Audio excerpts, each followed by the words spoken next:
nosotros somos una sociedad que no sabe qué es el racismo. O sea, es como, ¿racismo qué es? Racismo es que yo te diga negra.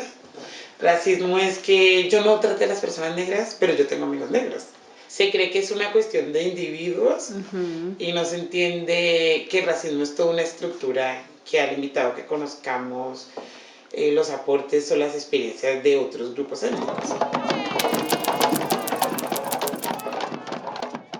No todo es como realmente parece, porque te dicen, no, aquí no hay racismo, pero en ese momento ya te empiezas a dar cuenta que el racismo sí está allí, lo que pasa es que nadie se ha atrevido a señalarlo.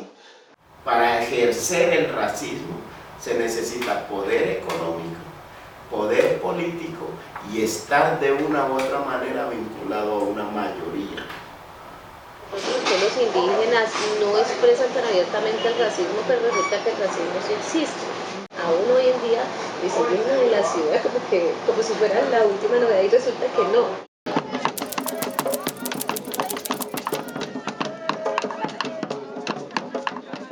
No trata de persuadir a la persona que eso que él cree que está bien, está mal y que me está afectando. ¿Ellos qué te dicen? No sea acomplejado. O sea, uno pasa a ser de víctima a victimario. Es un tema muy complicado. Primero porque el racismo no se puede combatir si tú no te reconoces. Parte del reconocimiento. Y reconocerlo es importante para ir avanzando en estas formas de relacionarnos e ir avanzando en estas formas de combatir el racismo. Entonces hay que hacer un proceso de formación muy profundo y la única estrategia de poder mantener y fortalecer una identidad cultural y de tiempo es organizarla. Hay dos caminos. Uno es el tema de la visibilización de los aportes afrocolombianos, la construcción de la nación.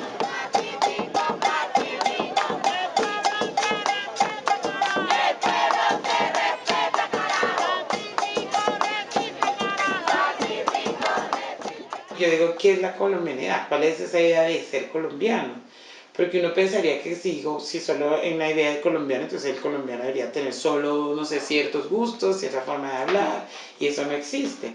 Pero hay otro que tiene que ver con la lucha en pro de la eliminación de la discriminación racial.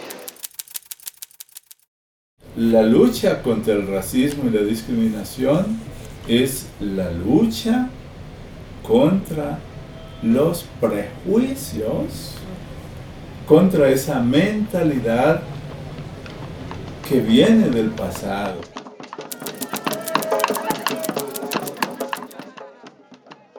Para mí, Colombia ha hecho dos cosas revolucionarias en el sistema educativo. Uno es la emisión del decreto 804 del 95, porque del decreto 804 se han desprendido el nombramiento de casi 5.000 maestros tecnoeducadores. El otro es la emisión del decreto 1122 del 98 que crea la Cátedra de Estudios Afrocolombianos. Pero por supuesto que hemos avanzado y eso lo ha hecho el movimiento. Eso no es que a un funcionario se le ocurrió que somos bonitos y entonces emitámosle un decreto.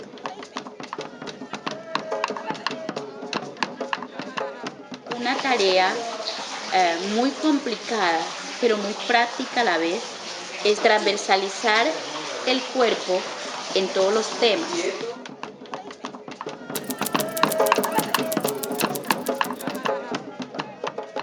Hablar de una misma como una herramienta de trabajo en el proceso de autorreconocimiento como mujer negra es poner en algo tangible o comestible, si así se puede decir, lo que en términos técnicos se llama autoestima.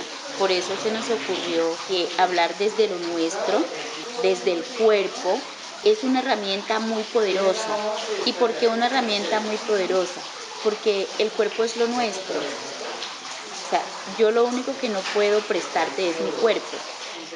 Eso todavía persiste cuando la muchacha va saliendo con el cabello así frondoso y la mamá le dice, más no vas con ese carabinero, así no vas a conseguir marido.